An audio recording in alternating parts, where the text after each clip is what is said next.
Where from? England. No, Romania. România. Yes. Ce face mai, domnule? Eu bine, tu? Foarte bine. Foarte bine. Foarte bine. Bună dimineața și bun venit în Bulgaria. Mai exact undeva pe lângă Varna. Intro ăsta e foarte pe scurt pentru că am ajuns deja la târgul de vechituri. Nu e foarte mare, e doar o mică fostă hală, dar eu sper că vom găsi câteva chestii interesante. Practic, ăsta e tot târgul. Am parcat mașina o leac mai încolo. Sperăm că o găsim întreagă la întoarcere. Una peste alta. Primul lucru pe care îl vezi când vii la târgul ăsta e un maldăr de gunoaie. Ia uitați.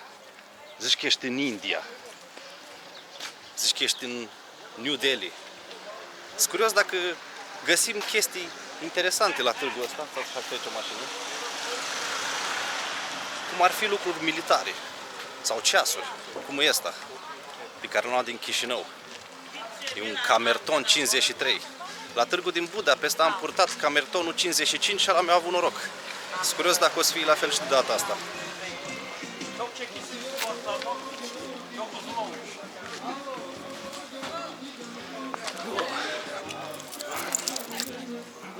Riesling, da.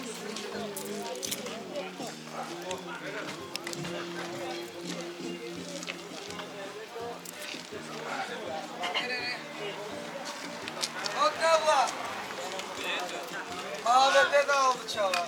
Ne aldı? Bak iyi bak. Tavuk bak. De cafea, bă, cine vrea cafea. Și astea sunt niște poze foarte random. Cu niște bulgari, bănuiesc. Sau nu? Unser Wettberg, ceva Deutschland. Grămadă de chestii foarte random aici. Bun.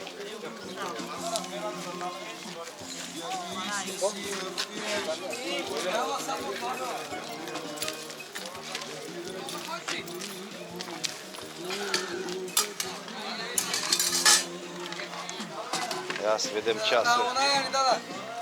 Я пакли тук бе. А не съм ме виждал от 100 години. Колко? Это ваш магазин? Ваш магазин? Do you have electronica watches? Там да седи. Să vedem ce avem pe aici. Multe ceasuri, dar nu știu ce caut eu. Din păcate. Не са много.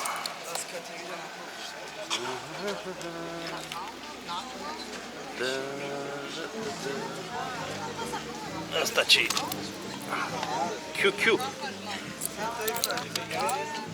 Ăla era 50 de lei nou. Acum câțiva ani. Няма да сбягвам.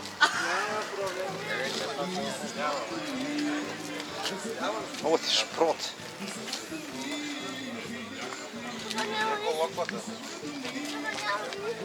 Ei, cât de cât promițător până acum, doar de la primele pe care le-am văzut, dar trebuie să ne mai uităm.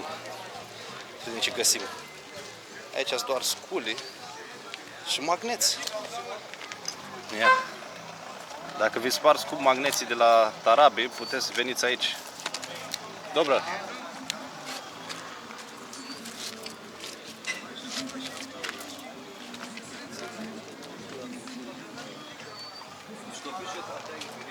Baterii, casetofoane.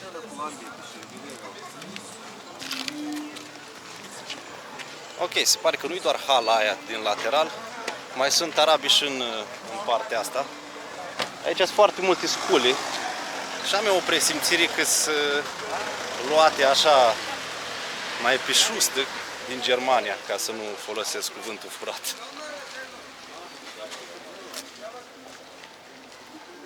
Niște motoare, cabluri, da, chiar casete.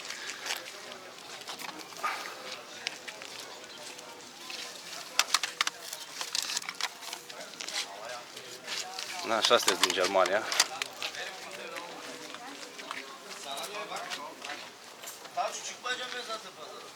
Blue. Hai că am început bine, am dat cu capul din umbrela omului. Dobra. YouTube? Yes. I like to film markets to show my friends. Are those military? Da. Can I film?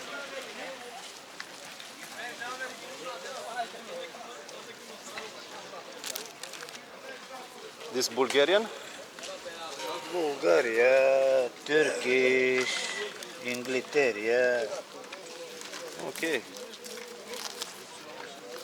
Macedonia. Smaller Bulgaria. How much for this? 5. Okay. Thank you.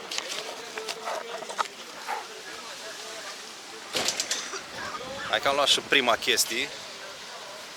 Un patch cu armata bulgară.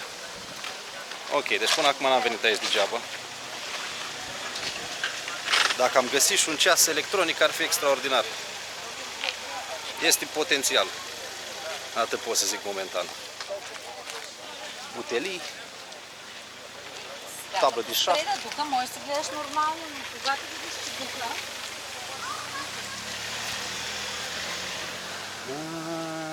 Nu văd.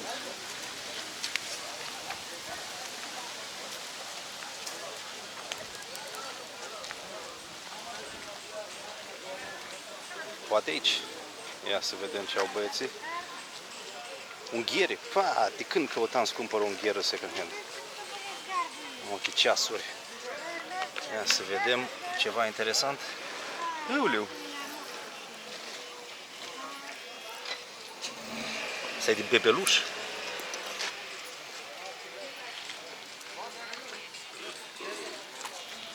Un hard. Ce interesant de văzut ce pe ăla, ceva medalii. Ia. Maraton. Azi de alea care ți le dă la maratoane standard, cum se mai fac și pe la noi, de la corporații și toate cele. Ia. Casio.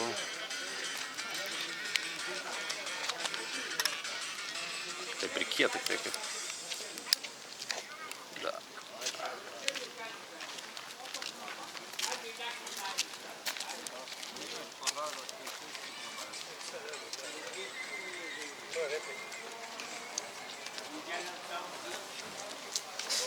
Casio-urile, ca alea pe care le-ați văzut, care în mod normal se vând în magazin cu, nu știu, 100 lei, 150, s-ar putea să fie fake. De ce vă zic asta? Pentru că după aia am văzut fake Casio vândut cu 10 dirham, adică vreo 12 lei. E foarte posibil ca astea să fie niște chinezării de genul. Oricum, și în Casio-uri, mecanismul ăla costă $1. Și în ceasul meu de la mână la fel. Important e raritatea lui. Da, să o luăm din partea asta la altul cu niște mașini vechi.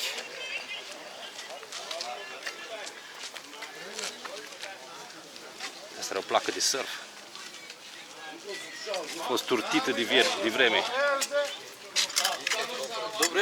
Dobre. Казвай, брат ми. Это ваш магазин? Я.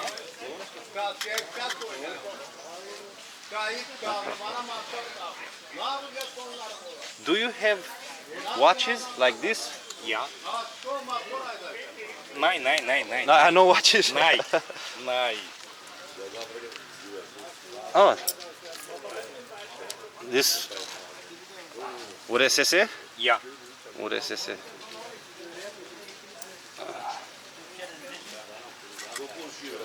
How much for 1, 2, 3, 4. fear? 4. Fear.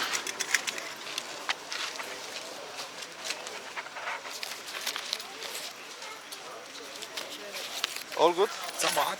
Jet. Едем. No, fear. Ja. Ah, Danke. danke.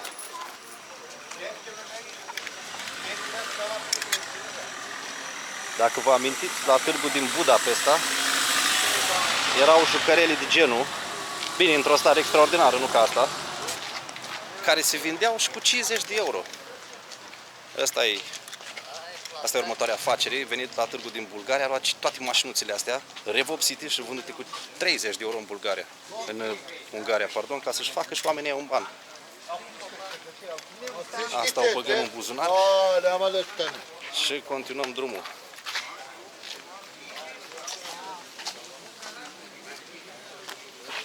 Londra. Nu mai zburați până în Londra, veniți până la Bulgaria și vă luați ce magneți vreți. Deci asta e chiar făinuț. Uite, București. Aha. De ce să vii la București când poți să vii în Bulgaria? Pentru cei cu dorinții de suveniruri. Ia că aici am găsit mai multe ceasuri. Dobră. Mole, să poate.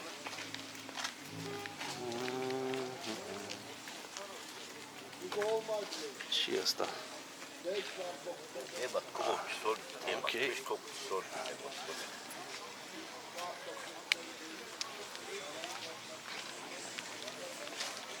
Da, noi ce nu erau ce caut. Stai că filmează. Da, mă, camera filmează de 12 minute. Bănuiesc că o să mai tai câteva secvențe din clipul ăsta, că am porțiuni în care tac, în care doar mă uit și porțiuni în care chiar vă arăt chestii. Aici asta reviste, sunt curios dacă sunt toate în bulgară. Da, așa pare. Idee. Dacă vreți să învățați o limbă, luați o carte în limba aia și cu un dicționar sau cu Google Translate lângă, citiți și traduceți fiecare cuvânt. N-am pus în practică sfatul ăsta, dar nu exclus s-ar putea să meargă. Ok. Cam astea au fost cele de pe lângă fosta hală. E timpul să mergem și în hală. În ce-o rămas din hala aia, să vedem ce găsim acolo. De aici vin și iau haine de toți influencerii cu Palm Angels, cu mai știu eu ce, Nike. Da, nu credeți. Să nu credeți tot ce vedeți. Produse de curățenie. Văd la domnii ăștia aici parfumuri, bucăți vechi de la calculatoare, dar astea practic sunt gunoaie. Și ține de calculatoare și e foarte învechit. Practic poate să ajungă la gunoi, nu mai aveți ce face cu piesele alea. Poate doar dacă vreți să faceți un calculator retro, dar nici atunci. Ok. Hai să vedem pe unde e intrarea.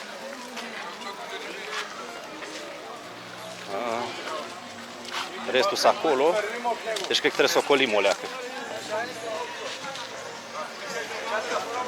Astea vi le-am arătat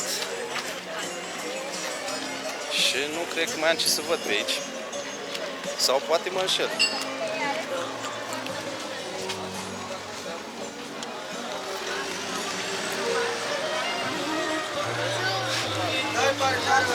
Pariu pe 100 de lei că aspiratorul ăla nu merge.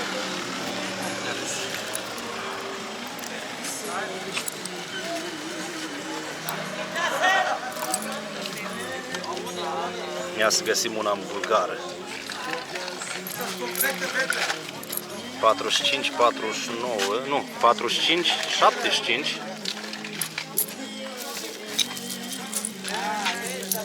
Da, să luăm și niște monede de astea, că nu știu când mai găsim. Ca să găsesc una mai de Doamne ajută. 87, Singapore. Wow, o luăm pe asta. Și căutăm una cu Bulgaria. Leva. Asta. Și încă un ceas de bebeluș. Și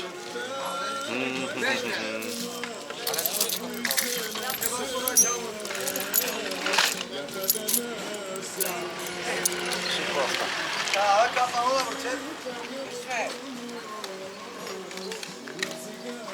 Добре, это ваш магазин? Спасибо. Bă, ok la preț până acum toate porcările astea pe care le-am luat, absolut tot a fost la 5 livri, nu livri, levi, 5 levi bucata. 5 levi vreo 12 lei. Vă dați seama că dacă aș sta și aș mai negocia, probabil aș mai tăia din preț. Da, sincer, nu se merge pentru câțiva lei și așa nu vine aici în fiecare zi. Ok, hai să trecem pe lângă maltul ăsta de gunoaie. Cineva o băut bere aici ca în cămin, pe la facultate. Trecem pe lângă maldul ăsta de gunoaie și intrăm în fosta hală. Să vedem ce găsim.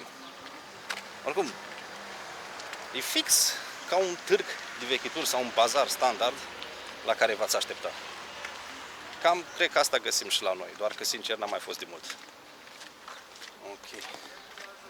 Asta este de protecție.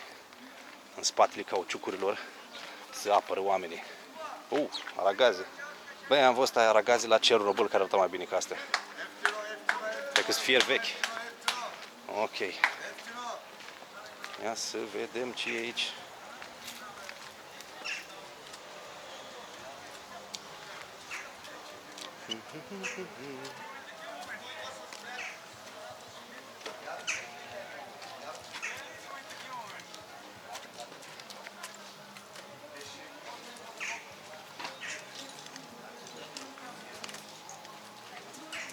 Alta problemă dacă nu plec cu vreo casetofon de aici sau cu vreo bormașină.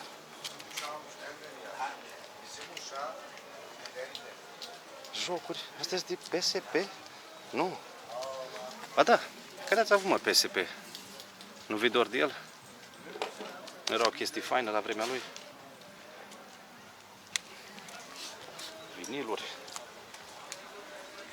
Telefoane și mai multe viniluri. Office 97.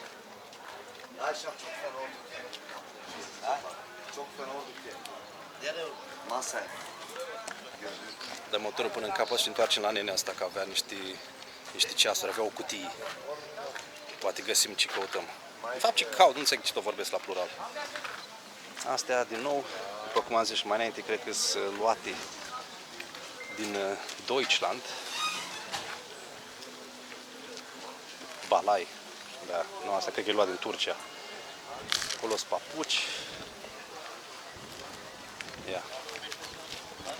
Ne întoarce după la domnul cu ceasuri, mai găsesc câteva tarabe.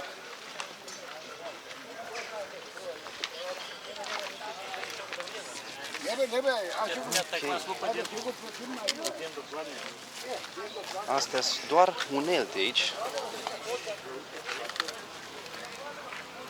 Aia e de la o mașină cu telecomandă. Vedeți care e și firul, dacă nu mă înșel, e de la una veche, care aveau firul legate din mașinuță și nu puteai să mergi cu ea prea departe. Practic trebuia să puși telecomanda după ea. Какие твои кланы струва? Вопрос е, че паднаха цените на колите, разбираш?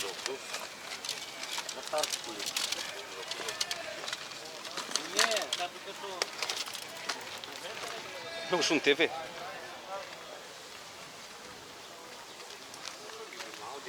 Ia.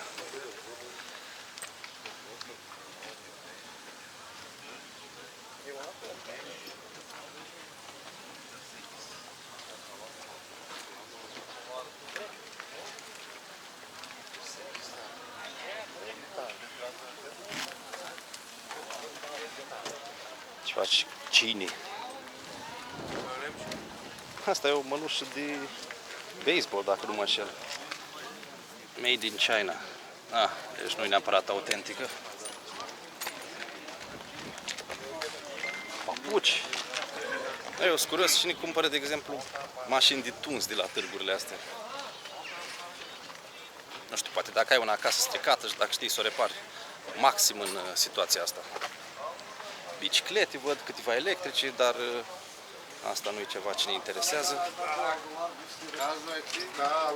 Așa că mergem înapoi la minea cu ceasurile, dar l-am prăpădit. YouTube.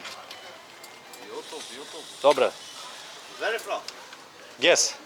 Yes? You have to guess. Anlayamadım onu neden. We are neighbors. Aha. Where from? Where from? England. No, Romania. România. Yes. Ce face mai domnule? Eu bine, tu? Foarte bine. Foarte bine. Foarte bine. Alayım mı? Samo čapa, mapa. Otene. Foarte frumos, foarte frumos. Yes. I'm looking for a watch like this. Something like this. But many things here. Yeah, Yes. yeah. It's only Sunday? Every day. Every day? Every day. Every day, okay.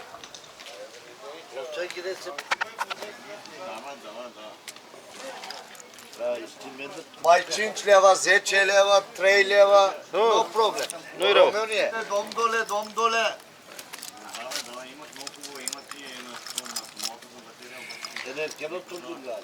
O sarhoş geldin sen. Sen sarhoş geldin. N-am găsit, bă. Bune prețurile pentru chinezările alea stricate, dar din păcate nu sunt electronica. Toate aici veselă. Papuci, căști. Cam asta e. Cam asta e târgu. Da, am verificat dacă mai filmează camera. Cam asta a fost târgu. Nu mă așteptam sincer să găsesc extraordinar de multe lucruri, având în vedere dimensiunea lui, dar tot am plecat cu vreo 2 chestii acasă. De obicei, până acum vă arătam la mașină ce mi-am cumpărat, dar sincer la câte am cumpărat, cred că pot să vă arăt de pe stradă. Asta, armata bulgărească, sau poate mă înșel, dar așa mi-a zis nenea. Mașinița asta. Și de asemenea, stați să bag mâna mai adânc în buzunar. Ceva medalii bulgară, o monedă bulgară, 10 leva din 80 ceva.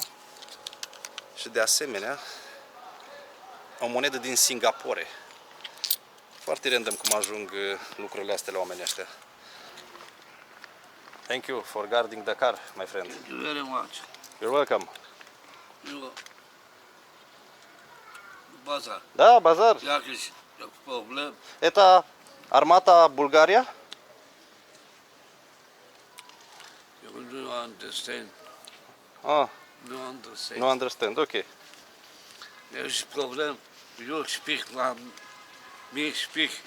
Yeah, literal English. You speak good Six. English. 6 years Bulgaria. Yeah. English. Thank you, my friend. I have to go now. Thank you very much. Thank you. Bă, mașina e întreagă. Nu rădiți de ea că e jăgoasă.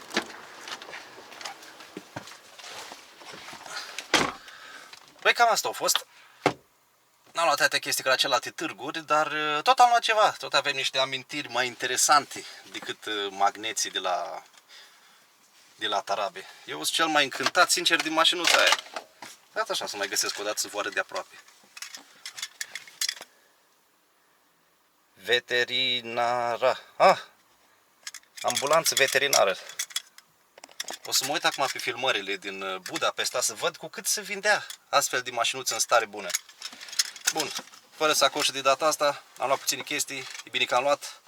Până data viitoare vă urez o zi extraordinară și eu mă duc înapoi la Bălăceală.